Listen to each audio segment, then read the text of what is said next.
শুক্লাই নেহেৰু মেমৰিয়েল হাইস্কুলৰ নতুন ভৱনৰ আধাৰশিলা স্থাপন শিলান্যাস শুভ উদ্বোধন কৰে অসম বিধানসভাৰ অধ্যক্ষ বিশ্বজিৎ দৈমাৰী। হাইস্কুল এই হাইস্কুলত আমি 7.5 কোটি 50 লাখ টকা আবণ্টন পাইছোঁ আৰু ইয়াৰ কামটো আজি আমি আৰম্ভ কৰিছোঁ। গতিকে এই গৃহখন নিৰ্মাণ হৈ গ'লে শুক্লাই অঞ্চলৰ হিটো এটা উচ্চ শিক্ষাৰ যেটো অনুষ্ঠান এয়া খুব সুন্দৰভাৱে হৈ উঠিব আৰু আমাৰ ছাত্ৰ ছাত্ৰী শিক্ষকসকলৰ যেটো সমস্যা ক্লাছৰুমক লৈ ফালে এই সমস্যাটো নাইকিয়া হ'ব বুলি আমি ভাবোঁ। DIDF X 2024-25 আঁচনিৰ অধীনত শুক্লাই নেহেৰু মেমৰিয়েল হাইস্কুলৰ নতুন ভৱনৰ শিলান্যাস স্থাপন কৰা হয়।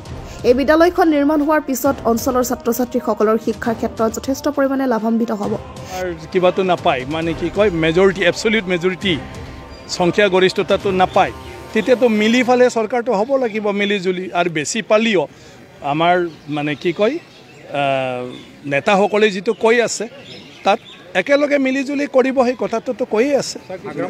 চৰকাৰ আহিব ৰাইজে মানে যিটো বিচাৰিব গতিকে এইটো ৰাইজৰ হাতত এতিয়া আৰু কোনো ৰাজনীতিক দলৰ হাতত নাই। নিৰ্বাচন আহিছে ৰাইজে যাকে মানে সমৰ্থন কৰিব ভোট দিব তেওঁলোকে চৰকাৰ কৰিব পাৰিব। গতিকে প্ৰত্যেকটা ৰাজনীতিক দলবিলাকে তেওঁলোকৰ BTCৰ মানে ওপৰত তেওঁলোকৰ চিন্তা কি তেওঁলোকৰ ভৱিষ্যত পৰিকল্পনা কি বিভিন্ন ৰাইজৰ সমস্যাবিলাক যিটো সদায় উত্থাপন হৈ আছে এইবোৰ সমাধানৰ ক্ষেত্ৰত সবে নিজৰ নিজৰ মতবিলাক দি আছে। গতিকে ৰাইজে বিচাৰ কৰিব যে কোনটো পাৰ্টি মানে কেনেকুৱা ধৰণৰ কৰিব। গতিকে সব ৰাজনীতিক দলে ৰাইজৰ কাম কৰিম বুলিয়ে গঠন হৈছে আৰু তাতে ৰাজনীতিকভাৱে ৰাজনীতিক কাৰ্যকৰ্তাবিলাকো নেতাবিলাকো তাতে জড়িত হৈ আছে। গতিকে সবৰে উদ্দেশ্যটো আৰু জনগণৰ সেৱা।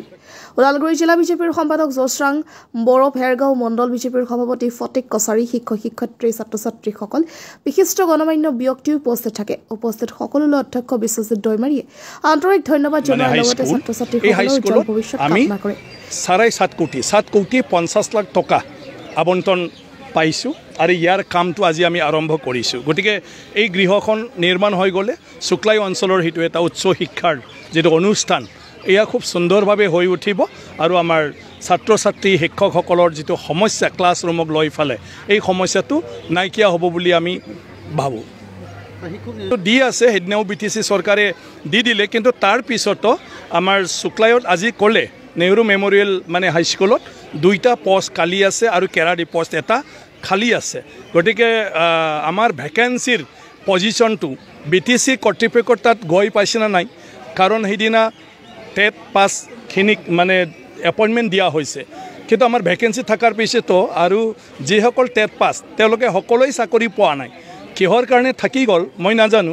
গতিকে প্ৰমোদ বড়ো ডাঙৰীয়াক মই অৱগত কৰিম এই মানে যিসকল আমাৰ অলৰেডি টেট পাছ মানে কিবাখিনি আছে মেৰিট মানে ল'ৰা ছোৱালী আছে তেওঁলোকক যাহাতে অতি শীঘ্ৰে পলিচি এটা লৈ ফালে মানে এপইণ্টমেণ্টে দি দিব পাৰে।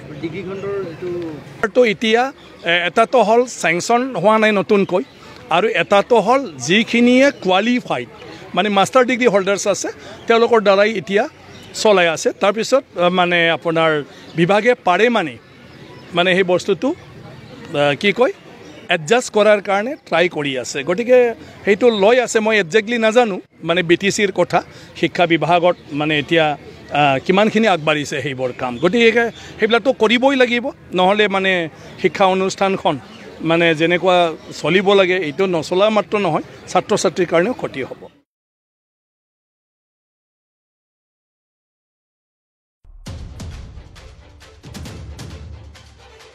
ডিমাকুছিৰ পৰা Bhuban Thapliya report the North East times.